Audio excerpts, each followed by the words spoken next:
അനധികൃത കുടിയേറ്റക്കാരെ, അതായത് കടലാസില്ലാത്തവരെ, വിസ ഇല്ലാത്തവരെ അമേരിക്കയിൽ നിന്ന് നാട് കടത്തുന്ന ആ പ്രക്രിയ അനായാസം തുടർന്നുകൊണ്ടിരിക്കുകയാണ് കേട്ടോ. അതിന് സ്ക്രൂ നമ്മുടെ ട്രംപ് കൂടുതൽ ദിവസേന മുറുക്കിക്കൊണ്ടിരിക്കുകയാണ്. ദിവസേന 10,000-2,000 പേരെയാണ് അവർ അറസ്റ്റ് ചെയ്ത് നീക്കിക്കൊണ്ടിരുന്നത്. ഇപ്പോൾ അത് 3,000 ആക്കി. ട്രംപിന് ഭയങ്കര നിർബന്ധം. ഇങ്ങനെ പോയാൽ പോരാ, ഒരു മാസം 1,00,000 പേരെ തന്നെ എങ്കിലും ഇവിടുന്ന് കയറ്റി വിടണം എന്നാണ് അദ്ദേഹത്തിൻ്റെ പിടിവാശി. അതനുസരിച്ച് ലോ എൻഫോഴ്സ്മെൻറ്റ് ICI, അതായത് ഇമിഗ്രേഷൻസ് ആൻഡ് കസ്റ്റംസ് എൻഫോഴ്സ്മെൻറ്റ് വളരെ ഊർജ്ജതയോടുകൂടി അറസ്റ്റ് ചെയ്യുന്നുണ്ട്.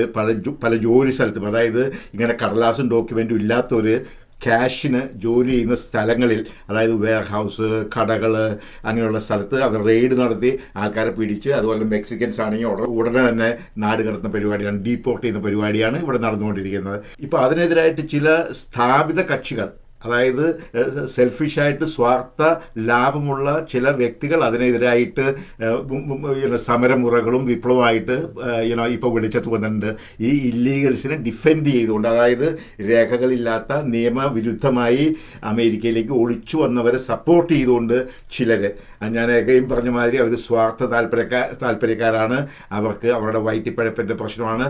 ചില NGO, നോൺ ഗവൺമെൻറ് ഓർഗനൈസേഷൻസ്, ചില ചാരിറ്റബിൾ ഓർഗനൈസേഷൻസ്, അതുപോലെ തന്നെ ചില ഇമിഗ്രേഷൻ സർവീസ് ഏജൻസികൾ, അതായത് ഈ ഇമിഗ്രൻസിന് ഇംഗ്ലീഷ് പഠിപ്പിക്കുകയും അവർക്ക് കടലാസും ഡോക്യുമെൻ്റ് ഉണ്ടാക്കി കൊടുക്കാനായിട്ട് സഹായിക്കുകയൊക്കെ ചെയ്യുന്ന ചില ഏജൻസികൾ അവർ പുറത്തു വന്നിട്ടുണ്ട്.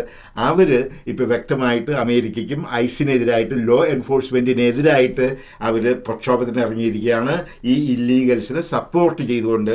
അപ്പോൾ നിങ്ങൾ കണ്ടു കാണും, ഇപ്പോൾ കാലിഫോർണിയയിലാണ് അത് ഇപ്പോൾ കത്തി നിൽക്കുന്നത്. കാലിഫോർണിയയിൽ 800-ഓളം പേര് ഇതുപോലുള്ള ആൾക്കാർ വന്ന് ഈ ഇല്ലീഗൽസിനെ അറസ്റ്റ് ചെയ്തതിനെ തടഞ്ഞുകൊണ്ട് അവിടുന്ന് 400-500 പേരെ ഗവൺമെൻറ് അറസ്റ്റ് ചെയ്തു. ഈ ഐസ് എന്ന് പറഞ്ഞാൽ immigration and customs department arrest ചെയ്തു. ബോർഡർ പെട്രോൾ അറസ്റ്റ് ചെയ്തു. അപ്പോൾ അതിനെതിരായിട്ട് സമരരംഗത്ത് ഇറങ്ങിയിരിക്കുകയാണ്. അവർ റൈറ്റിംഗ് ആണ്. അവിടെ വണ്ടികൾ നശിപ്പിക്കുന്നു, അവിടെ അമേരിക്കൻ പതാക കത്തിക്കുന്നു, മെക്സിക്കൻ പതാക പറത്തുന്നു, ഇങ്ങനെയൊക്കെ ചെയ്യുന്നത് നമുക്ക് ഇന്ത്യയിലൊന്നും ഇങ്ങനെ ഒരു സംഗതി നടക്കുന്നത് നമുക്ക് ഊഹിക്കാൻ പോലും പറ്റുകയില്ല. ഇന്ത്യയിൽ പതാക കത്തിക്കുകയും നിലത്തിട്ട് ചവിട്ടുകയും. പക്ഷേ അമേരിക്കയിലെ നിയമങ്ങൾ അതാണ്. അമേരിക്കയിലൊന്നും ചെയ്യാനായിട്ട് പറ്റത്തില്ല. നിങ്ങൾക്ക് കാണാം, നിങ്ങൾ കണ്ടിട്ടുണ്ട്. അപ്പോൾ ഇതാണ് വിദേശികൾ കടലാസും രേഖയുമില്ലാതെ വന്നിട്ട് അമേരിക്കയിൽ കാണിച്ചു കൂട്ടുന്ന പേക്കൂത്തുകളാണ്. ഞാൻ പറഞ്ഞല്ലോ, അമേരിക്കയിൽ നമ്മുടെ കേരളത്തിലെ സ്റ്റേറ്റുകൾ മാതിരിയല്ല. അമേരിക്കയിൽ 50 സ്റ്റേറ്റുകളുണ്ട്. ആ സ്റ്റേറ്റുകൾക്ക് ഒരുമാതിരി ഒരു 75% പൂർണ്ണ ഭരണാധികാരമുണ്ട്.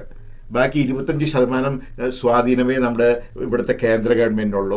അപ്പോൾ ഒത്തിരി സംഗതികൾ. അപ്പം അതുപോലെ തന്നെ ഈ അവിടുത്തെ ഡെമോക്രാറ്റിക് പാർട്ടിയാണ് അവിടെ ഭരിക്കുന്നത്, ഈ കാലിഫോർണിയ.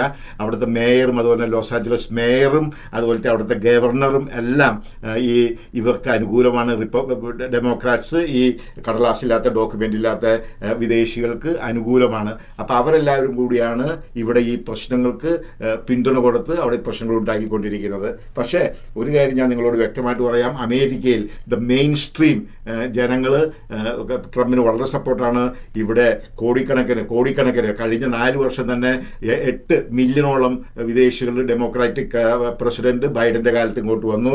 അതിനു മുമ്പ് തന്നെ ഇവിടെ 8, 10, 12 കോടി കൃത്യകണക്കാർക്കും അറിഞ്ഞുകൂടാ ഇല്ലീഗൽസ് ഇവിടെ ഉണ്ട്. അമേരിക്കയിൽ ഏത് നഗരത്തിൽ പോയാലും അവർ ഏത് തലത്തിലും അവർ ഉണ്ട്, എല്ലായിടത്തും അവരുണ്ട്.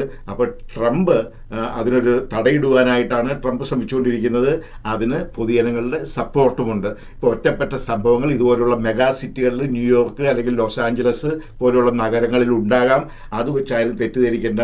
പൊതുജന സപ്പോർട്ട് മെയിൻ സ്ട്രീം അമേരിക്കയുടെ ഹാർട്ട്ലാൻഡ് എന്ന് പറയുന്ന ഹാർട്ട്ലാൻഡിൽ അദ്ദേഹത്തിൻ്റെ ഈ നടപടികളോട് ട്രംപിൻ്റെ നടപടികളോട് പൂർണ്ണ പിന്തുണയാണ് ഉള്ളത്.